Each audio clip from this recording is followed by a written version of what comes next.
Hey guys, so in this tutorial I'm going to talk about the beginner friendly light setup to light up your scene. So first of all guys, without further ado, let's get into the video. So I'm going to remove all my current default items, and then I'm going to go add a monkey head. This is going to be my object to show you of the lighting setup. So first of all, I'll go add a modifier, the subdivision surface modifier, and then level up to something like this, and I'm gonna shade smooth. Right now we have a good monkey head. Now we can go ahead and start up the lighting. All right, so first of all guys, I'm gonna split my window so you can see what's going on my right hand side, so I can switch to the viewport shading. And then also I'll go to the render properties, and then I'm gonna switch back to the cycles, because the cycles is much more accurate when it comes to lighting. I highly recommend, if you have a GPU, just switch back into the GPU as well. Then I'll go into my world properties, and there we have a strength, which is actually the Blender itself has some lighting, so that's why I want to remove this light. Then I can start everything from scratch. Okay, now I'm going to go into the top viewport. Now add a camera to the scene. Right now the camera is exactly underneath the monkey head. And then I'm going to go rotate in the x-axis, and then I'm going to hit 90, and then I'm going to get a little bit back, and I'll go back to this window, and then I'm going to switch back to my viewport shading. Then I can adjust my cameras, and I'm going to hit 0 on the keyboard to get my camera viewport, get my camera a little bit back. Then I can see this monkey head is at the center of the camera viewport. Then we can go ahead and start lighting up the scene. I'll go back to my cycle rendering. There is no lighting, so we can start off from the beginning. Okay, first of all, I'll add a light. Right here you can add a light under this menu. For this tutorial I'm going to use area light. Right here the area light also at the center of this monkey. So I'm going to rotate this x-axis 90, and then I'm going to go get it back like that. And right now you can see the scene is a little bit light up, but that is not enough. So I'm going to go right here, object data properties. All right, and then now if you're going to go here into the light properties, we have a couple of options, but most importantly the power is the one we want to look for, because that is basically the light intensity. So I'm going to type in something like 300. I think that is enough.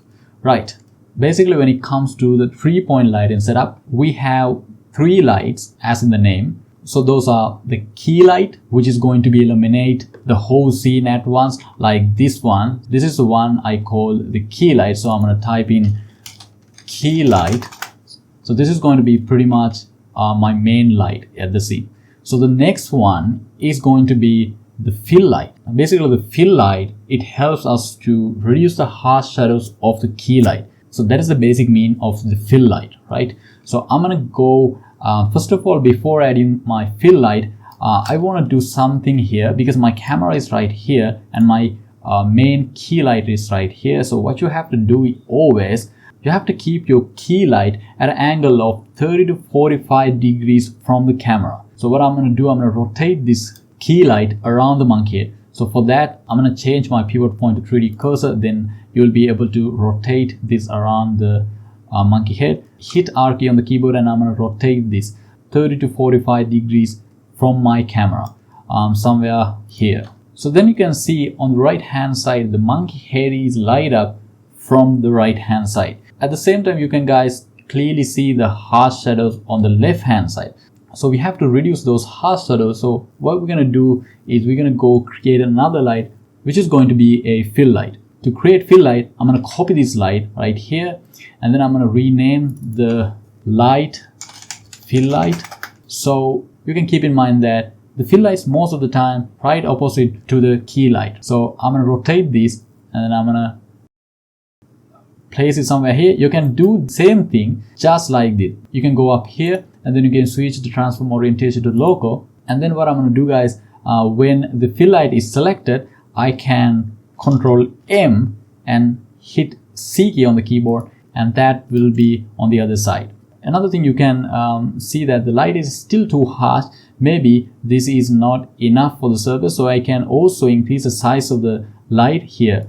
Now if you type in like 5 or something, and then you can see the surface is also increase of this plain light. We can do the same thing to the other side as well, like this. Most of the time, guys, you should reduce the power of the fill light to half of the key light. The intensity is a little bit lower than the key light itself. Right here now we have 300 power, fill light is a little less, like 150. Now we can see the shadows of the left hand side is not that harsh. From the right hand side it is much more illuminated. Now you're pretty much done. So the final light you're gonna need for your studio is, guys, the rim light. The rim light is basically, as in the name, it lights up the rim of the object, make the subject stand out from the background. So to create the rim light, I'm gonna copy one of light like this, and then I'm gonna go here and make it rim light. Right, the rim light, it exactly at the opposite of the camera, so you can easily remember that the camera is right here, and then I can rotate my rim light, selecting over here, then I can rotate my rim light all the way up here, and then I can place it exactly opposite to the camera. When I set up the rim light, what most of the time I do is I just disable my key light and my fill light, and then I can see a subtle lighting from the background, because this rim light is basically at the back of the object, right? It is facing directly to the camera. And then what I can do is you can increase this number as much as you want. Like for this one, I'm gonna type 2000. Now you can see subtle rim light up of my monkey head. Maybe I can go to like 3000. Yeah, I think that's pretty good at this point. Right, since we have set up our rim light, now we can go enable my fill light and key light. Now you can see my light setup is pretty much done.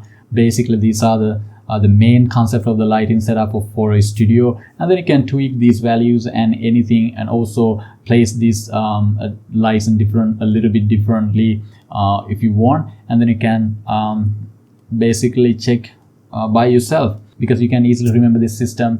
First of all, you have to create the key light right here in a 30 to 45 degrees from the camera, and then you can place another right opposite to your key light.